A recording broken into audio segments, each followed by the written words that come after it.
In particular, Tamaulipas will provide the personnel, the resources, and tactics to stem the flow of illegal immigrants walking across the border at low water crossings. If those crossings resume or increase, it will signal that cartel-supported crossings have increased and that Texas must reinstate the more stringent vehicle inspection standard.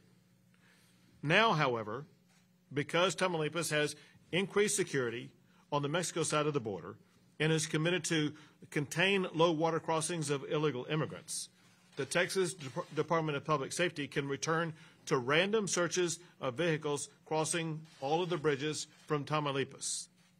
The effect will be that the bridges between Tamaulipas and Texas will return to normal beginning immediately right now. They will remain that way as long as Tamaulipas executes this historic agreement. Texas has now entered into border security enhancement agreements with the Mexican governors of Tamaulipas, Coahuila, Chihuahua, and Nuevo Leon. Now listen, understand the concern that businesses have about trying to move products across the bridge. But I also know the anger that Texans face and have that's caused by Joe Biden not securing the border. Texas will not tolerate the endless stream of illegal immigrants crossing the border, and we will increase our border security in light of President Biden's decision to eliminate Title 42 expulsions. The ultimate way to end the clogged border is for President Biden to do his job and secure it. Until then, Texas will use its own strategies to secure the border. To let you know about a situation that occurred during the course of the closed bridges, I'm going to have Major Gonzalez with the Texas Department of Public Safety explain more to you about what happened. Definitely, Governor. So, surely, just as after we got started here on this initiative, on this commercial vehicle enforcement initiative out at our port of entries, there were multiple things that we're seeing. But I think that one of the biggest things that we were able to see is once we started slowing down that traffic, we could see, one, that as people were staying behind, as people were clogging up that line, we were having full, thorough inspections on those commercial vehicles coming across. In that, we were able to see some violations. There was some violations that increased because of that full, thorough inspections.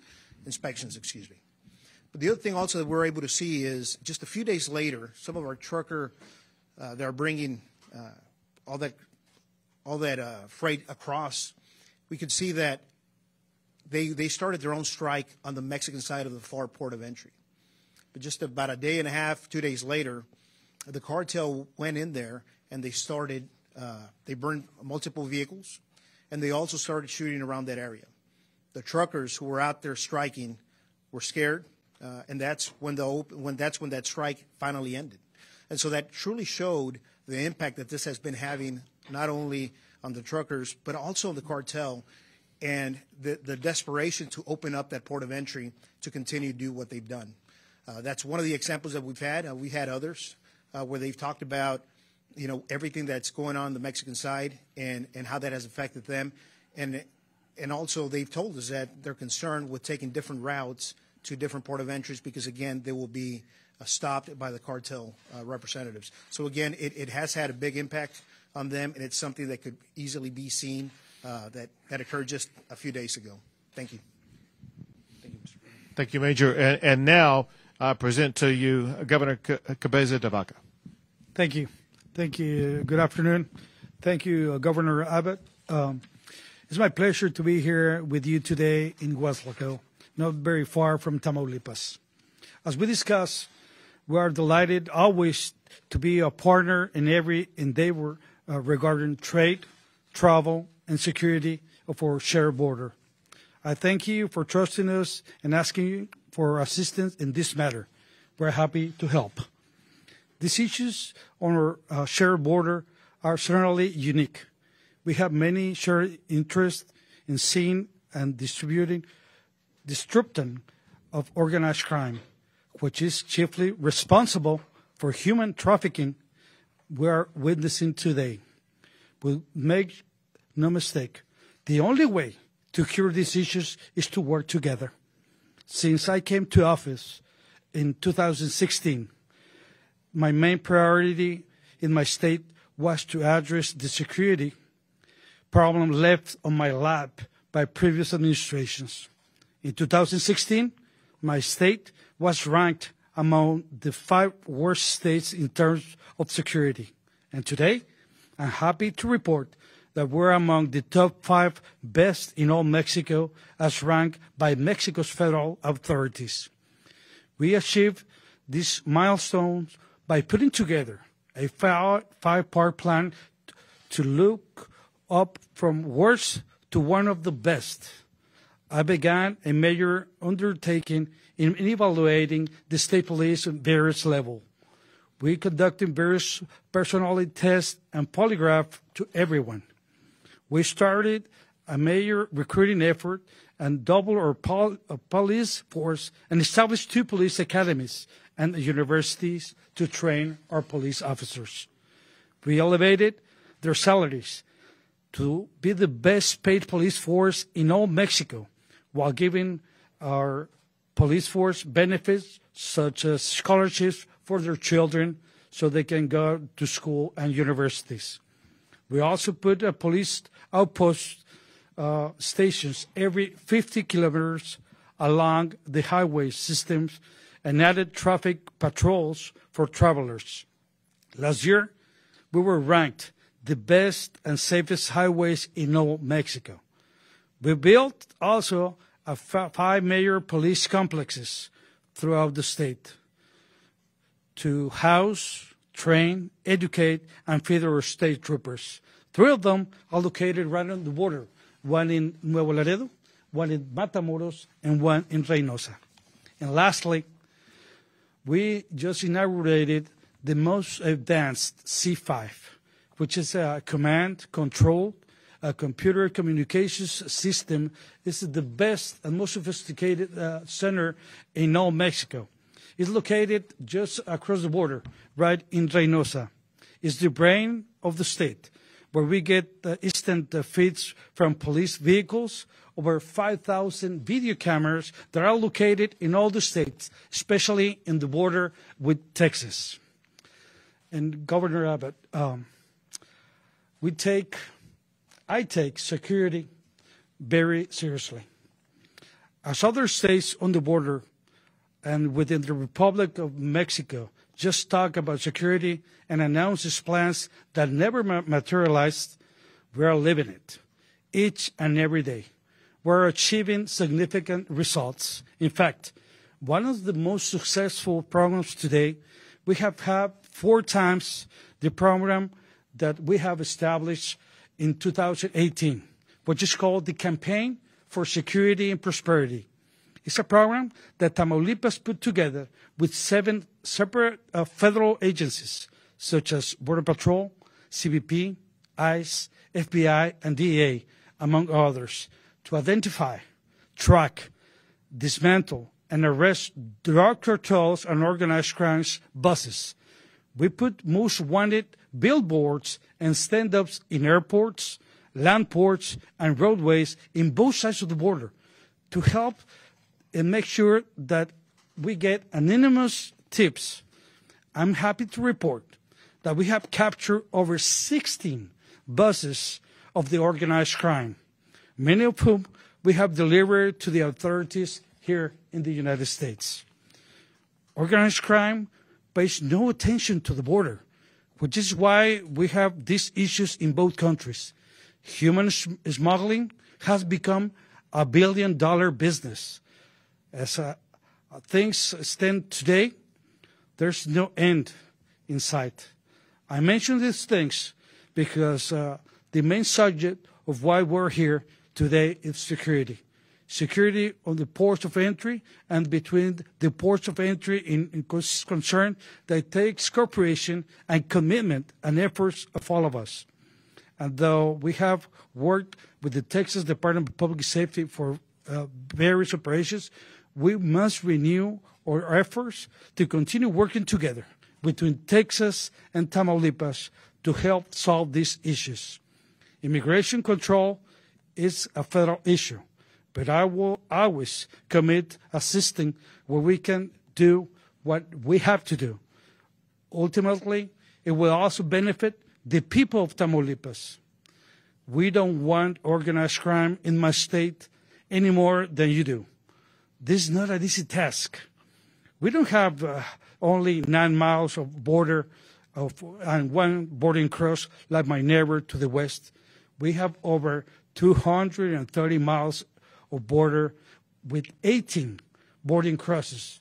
We're talking about 50% of the commerce that goes between Mexico and the United States goes through Tamaulipas and Texas. In the meantime, international trade must get back on track. That's why I'm very much looking forward to working with you in fighting organized crime on our shared borders. And as I always said, let's remember one thing. We're not only neighbors, we're business partners, we're allies, and many of us are family living in both sides, in one of the most important places on earth, Texas and Tamaulipas. We're looking forward to working with you. Thank you. I appreciate it. Now we'll sign. Sure.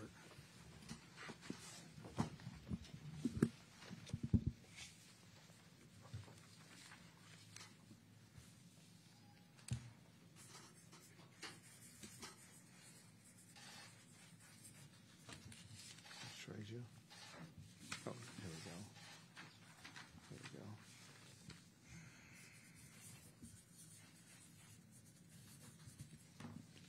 Trade back on that last one. There we go. This is the agreement between Texas and Tamaulipas.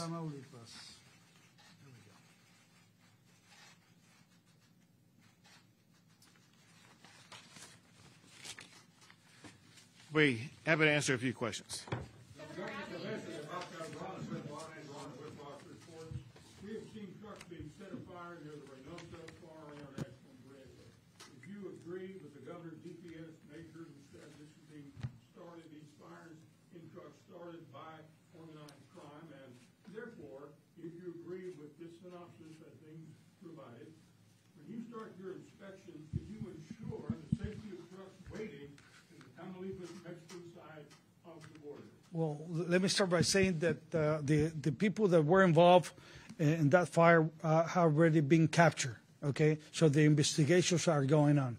Not the information we got is that no fires were happened, didn't happen, but they put fire on those trucks.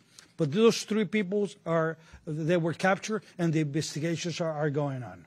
Okay, and regarding the inspections, let's remember that what we're gonna work is we're gonna double our police forces in those areas just to make sure we stop the smuggling of immigrants in different areas that are going on right now. Next question. Go ahead. Some of your own agents have told us that they believe at the heart of this border crisis has been Mexico's inability to secure the border, whether that's ineffectiveness or whether that's corruption or anything of that nature. So why do you believe 4 separate Mexican states now will be able to uphold their end of the bargain? First, let's be clear. The reason why there is a border problem with regard to illegal immigration is action or inaction by President Biden and his administration. Remember when President Biden took office, we had some of the lowest border crossings in decades because of policies that were put in place by the Trump administration. All the Biden administration had to do was to continue those policies that were put in place by the Trump administration.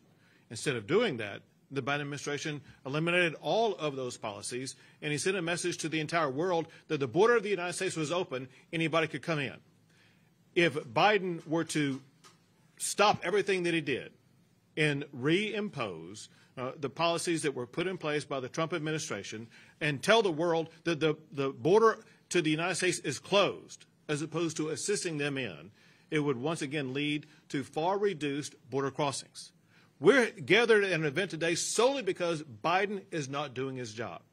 That said, because Biden is not doing his job, it has left Texas to come up with strategies to more effectively secure a border. This is one of those strategies. Then to more directly answer your last question, what's going to happen, as we discussed, but also as I discussed with the other Mexican governors, there is the expectation, because of the increased security efforts by these bordering states to the state of Texas, there's the expectation that there will be a reduction in illegal immigration. If those expectations are not fulfilled and we see an increase or even a continuation of the illegal immigration traffic we're currently seeing, Texas can reinstate the enhanced security measures for vehicles coming across the border. We know that the mission was to stop the illegal crossings and stop the drugs from coming into the United States. Can you just tell us how much drugs and illegal immigration has been stopped as a result of these new checks that you imposed last week? So let me be clear about something, and I was going to answer, but the answer I have for you comes from Director McCraw, the director of the Texas Department of Public Safety. He's the expert on this, and I will let him answer your question. Thank you, Governor. And not surprisingly, when we reported back that there's actually no human trafficking and or drug trafficking we've been able to detect, we've done 100% compliant investigations. In fact, it was an expectation, recognizing the cartels know what they're doing. They don't like troopers stopping them, certainly north of the border, and they certainly don't like 100% inspections of commercial vehicles on the bridges. And once that started, we've seen a decreased amount of trafficking across those bridges. Common sense. So, and I'll just reemphasize that. Obviously, I'm going to point out two things. When the cartels know that every vehicle is going to be inspected, they're not going to put their contraband or immigrants that they're smuggling into vehicles at the time. That's one reason why the cartels were beginning to get so frustrated, because the inventory they were trying to get across the border into the United States, they had to withhold until such time as the lanes opened back up. And so it's no surprise that during the time that 100% inspections were taking place, there was nothing found of the cartels trying to get things across the border at that time. However, one thing that did occur is about 25% of the vehicles that DPS inspected found defects that would require them to remove those vehicles from the roadway. Some were problems with the brakes, some were problems with tires, there were some other types of problems that existed. And so there were a tremendous number of safety violations that DPS was able to uncover that may have, for all we know, saved the lives of Texans that these vehicles could have crashed into.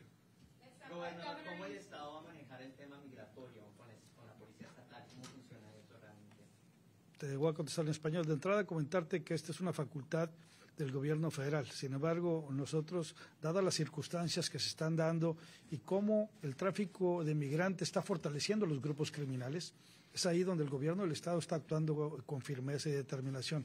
Estamos yendo sobre la raíz del problema, que son precisamente los grupos criminales que operan el tráfico de migrantes. Todos y cada uno de ellos. No puedo hablar por otros estados de la República, pero sí por el mío. Es el único estado que cuenta con órdenes de aprehensión contra todos los grupos criminales que operan en Tamaulipas. Eso definitivamente que va a disminuir sus operaciones y, bueno, trabajar de la mano con el Departamento de Seguridad de aquí y de Texas para una mayor comunicación y coordinación e ir sobre la ruta de migrantes.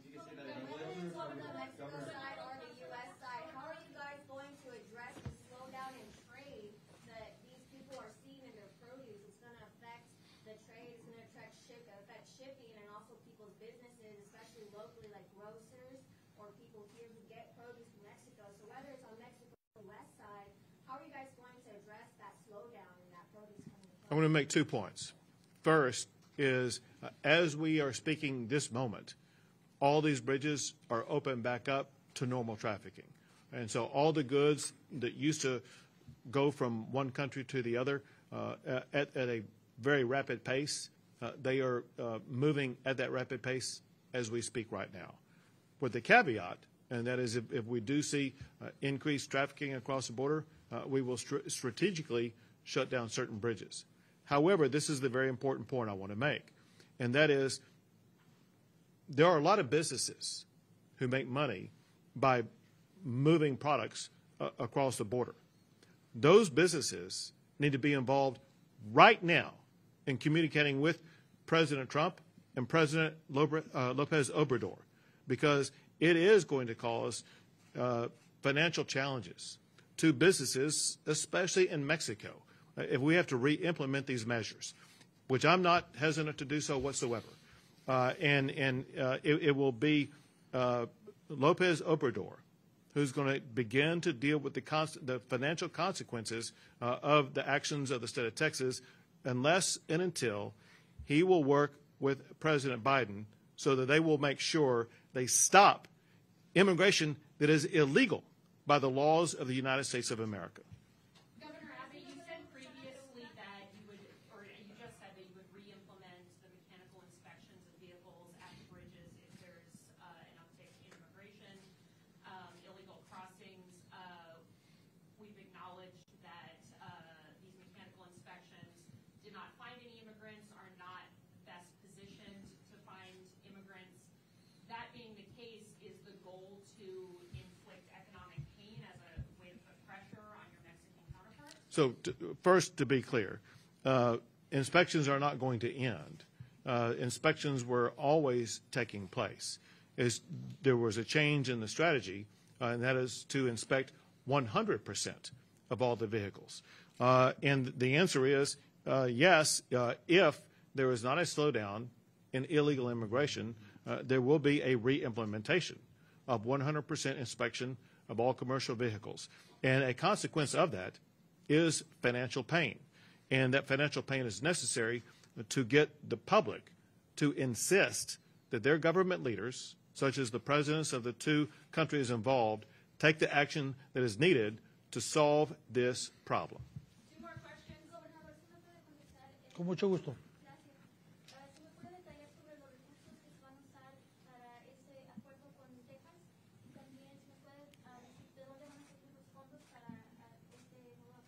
Bueno, sí, Spanish, if you don't mind. Oh, go ahead. De entrada, comentarle que todas las acciones que hemos llevado a cabo que tengan que ver con salud pública en materia de seguridad han sido con recursos propios, recursos del gobierno del Estado. Y hemos llevado a cabo un sinnúmero de acciones. Hoy lo que vamos a hacer es simplemente fortalecerlas para evitar los flujos de migrantes. Algo que vale la pena señalar, que el principal problema que estamos teniendo es en la frontera chica, que todo el mundo conoce, que es la frontera con Roma y Río Grande. Los movimientos de migrantes que hemos detectado lamentablemente vienen del área de Monterrey y la zona metropolitana. Ellos no se van directamente al área de Colombia, de Acuña, no, vienen y regresan al territorio tamaulipeco. Es ahí donde vamos a poner un freno y vamos a pedirles a autoridades mexicanas y al Instituto Nacional de Migración que ponga más atención en los flujos de migrantes que salen desde el área metropolitana, que es el centro de distribución más grande del noreste del país. In reference to your last answer, are you saying that it was worth it, all the economic pain endured by Texas farmers and growers and distributors? Was that a worthwhile sacrifice for the slowdown at the border? I did not say that at all. What I'm saying is that there is the expectation that the Mexican states that I have negotiated deals with will do what is necessary to reduce illegal immigration. And there's the consequence that if not, the 100% inspections will be reinstated, and they may have knock-on economic effects. And we are going to do what is necessary to make sure that we have safe and secure borders where both countries are following the law.